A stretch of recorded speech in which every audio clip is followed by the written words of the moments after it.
Situasi mencekam terjadi saat Hizbullah melancarkan serangan balasan ke posisi pasukan pertahanan Israel.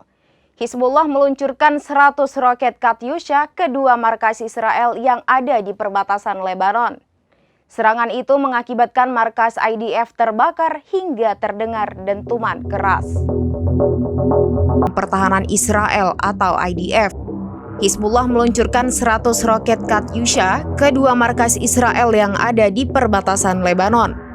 Serangan itu mengakibatkan markas IDF terbakar hingga terdengar dentuman keras.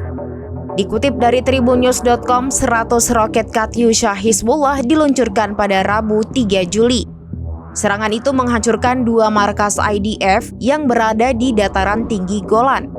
Dari video yang diunggah AFP terlihat 100 roket Hizbullah seperti bola api yang membakar posisi Israel.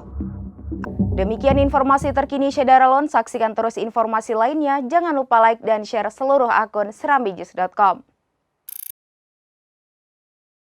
Download Tribun X sekarang, menghadirkan lokal menjadi Indonesia.